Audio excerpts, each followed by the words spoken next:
Well, Joel Schumacher, I cannot believe that a quote attributed to you went as follows. I'm not sure if the public really wants a third Batman. Did you really say that? I did. Oh. When it was first offered to me, I thought, gee, does anybody want a third Batman? Maybe people are tired of it.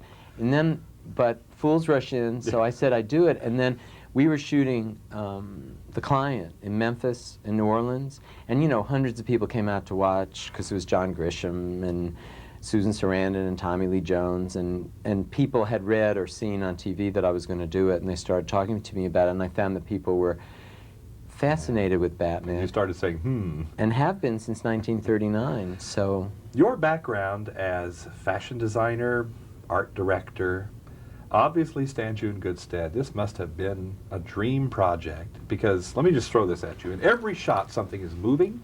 There's texture in the air, a sfumato effect.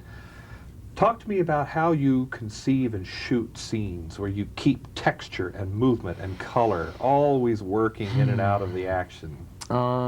It's a general question. Thanks for noticing. Oh, it's like Bertolucci and Ridley Scott all rolled into one. Oh, God, can I quote you? That's fabulous. Well, the secret is you hire people more talented than you are. And our great production designer, Barbara Ling, brilliant cinematographer, Stephen Goldblatt, John Dykstra, special effects genius, and then kind of work with them all and encourage everybody to bring you exciting and risky ideas, and then try to enforce some of your own.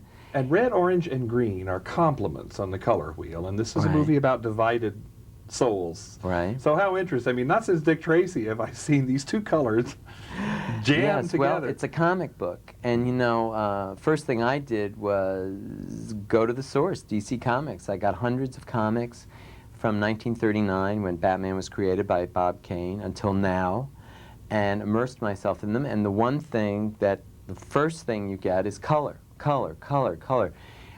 Comic book artists have a wonderful license with color. They'll make a purple sky and a blue grass and silhouette shots too. Silhouette shots, whatever they want. Also the camera angles, above, below, moving, static. I mean, again, is this a sort of a comic book?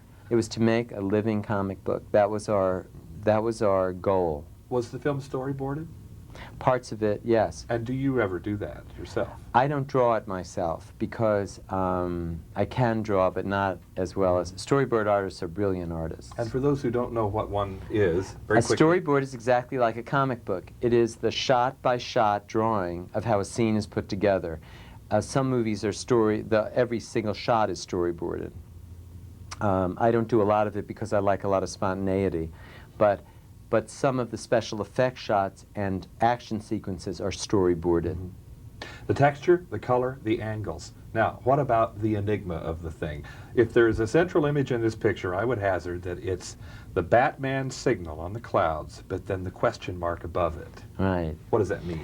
Well, I wanted to make a movie about duality, and so you have Bruce Wayne, Batman, who has a dual life.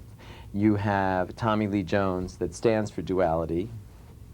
Nicole Kidman is a criminologist who specializes in duality. And likes the wrong men. And likes the wrong men. She's a real woman. And Chris O'Donnell is a mirror image of the duality in Bruce Wayne, Batman's life, because he's becoming a junior edition of this. And then you have the Riddler.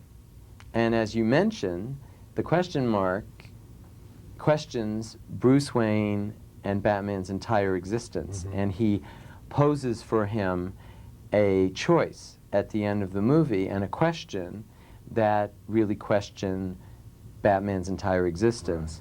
And it's a beautiful image. And very quickly, do we have 30 seconds for you to tell me something about the riddle behind Joel Schumacher? What's the other side of you that maybe we've not yet seen on screen? I'm actually Bob Dole. Yes, we claim him in Kansas, I guess. Is it frightening? Can I get an opinion from you about the recent pronouncements? Oh, I think some of what he said is true. I think, but Hollywood's an easy hit when you're running for election. And also, why is the content of movies more important to him than assault rifles? Why if the NRA says guns don't kill people, then how could movies be accused of killing people? And at the same time, in Batman Forever, we see violence such as it is served up with such taste, elegance, flair, and humor that maybe we can handle it. What do you think? Well, what I'm proudest of is Batman and Robin take care of the villains by outsmarting them in this movie, and I'm proud of that. I think that's a good image. But you know, Bob Dole has two sides too, like I do. He's not all wrong. But it'd be nice if he criticized the films of the heavy Republican money as much as the wild liberal side. Well, our time has flown. Thanks for a You're visual always banquet. the most interesting. Appreciate Really. it. Thank you. Of course, Joel Thank you. Schumacher and I are talking about Batman Forever. We're here in Atlanta, Georgia. I'm John Tibbetts for KCTV5.